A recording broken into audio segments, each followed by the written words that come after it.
अपनी पार्टी में सबसे बोंगे आदमी को ढूंढेंगे, बेवकूफ को, ताकि हमें ओवरशैडो ना कर सके उस्मान बुजदार साहब की मिसाल, या सबसे चापलूस और वफादार आदमी को ढूंढकर आगे लेकर आएंगे सुहेल अफरीदी साहब की मिसाल, जो बैठकर तस्वीर पर टाकी मारता रहे बदकिस्मती से। अपनी पार्टी में सबसे बोंगे आदमी को ढूंढेंगे, बेवकूफ को, ताकि हमें ओवरशैडो ना कर सके उस्मान बुजदार साहब की मिसाल, या सबसे चापलूस और वफादार आदमी को ढूंढकर आगे लेकर आएंगे सुहेल अफरीदी साहब की मिसाल, जो बैठकर तस्वीर पर टाकी मारता रहे बदकिस्मती से। जो भी बेगैरत आता है वो इमरान खान के ऊपर कुत्ते की तरह भौंकता है।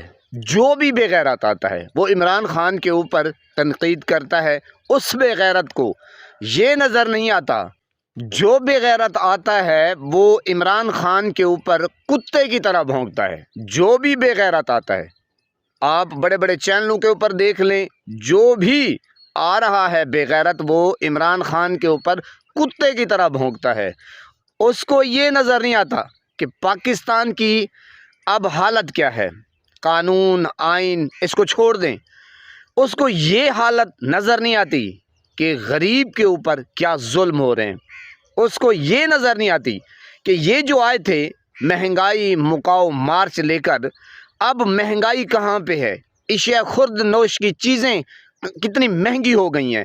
जो भी बेगैरत आएगा वो अपना चूरन बेचेगा और इमरान खान को टैग करेगा, इमरान खान को हर जगह इमरान खान को।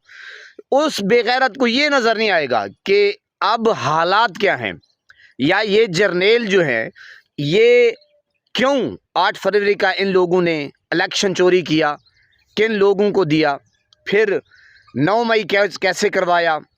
बाकी तो सारा फुटेज ये वो आ जाता है नज़र।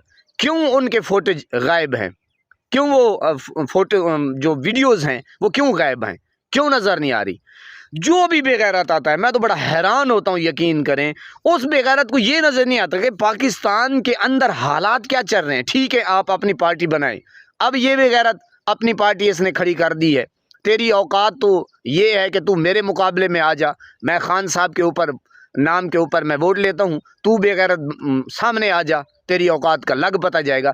मैं बड़ा हैरान इस कदर होता हूँ कि जो भी बंदा आता है वो अपनी कोशिश, अपनी स्ट्रगल नहीं करता, वो चूरन बेचता है। अब इमरान खान आया है, उसने कहा कि ये तो डाकू हैं, ये चोर हैं, ये लुटेरे हैं, ये मुल्क का पैसा लेकर ले गए हैं, मिले हैं, इनकी फैक्ट्री, इनके ये सारे कारोबार।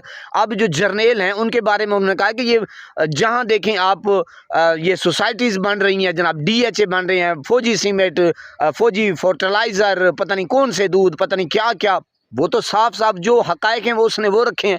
अब ये जो आया ये सिर्फ़ और सिर्फ इमरान खान की ज़ात के ऊपर। इसको मैं बड़ा हैरान इस बात से होता हूँ कि इसको महंगाई नज़र नहीं आती, ये जो लाकानूनियत है ना, CCD जो कार्रवाइयाँ कर रही है, इस बेगैरत को ये भी नज़र नहीं आ रही। मासूम निहत्ते लोग मर रहे हैं, उनको ये भी नज़र नहीं आ रहा। कानून आइन की धज्जियाँ बिखेरी जा रही हैं, गरीब बेरोज़गार हैं, मुल्क छोड़ के जा रहे हैं, गुर्बत इतनी बढ़ चुकी है। मैं तो बड़ा हैरान होता हूँ। किसान परेशान है, मज़दूर परेशान है, पाकिस्तान में कोई चीज़ नहीं आ रही, स्टेबलाइज नहीं है पाकिस्तान, ना इनके पास रोड मैप है, टिकटॉकरियाँ बन रही हैं। मैं बड़ा हैरान होता हूँ कि इस बेगैरत को वो क्यों नहीं नज़र आता। सिर्फ इमरान खान। पनाह है खुदा की मेरे पाकिस्तानियों, बस अब क्या कहे बंदा। बहरहाल इस बेचारे का चूरन तो नहीं बिकने वाला, ये खाली अपना जो टाइम है वो वेस्ट कर रहा है। अच्छी भली इसकी फ़ैन फॉलोइंग थी, लोगों को ये नंगा करता था, अब ये बेगैरत खुद नंगा हो गया है। अल्लाह पाक आपको सलामत रखे, सब फूलों की तरह महकता हुआ रखे, नमाज 5 वक्त अदा करते रहा करें, वालिदैन की खिदमत किया करें और हमसायों को रखे ख़ास ख्याल। हमेशा हमेशा हक़ और सच की आवाज़ को बुलंद करते रहा करें। जहाँ देखें किसी के साथ जुल्म ज़्यादती, वहीं पर अपने होने का सबूत दीजिए। अल्लाह निगहबान।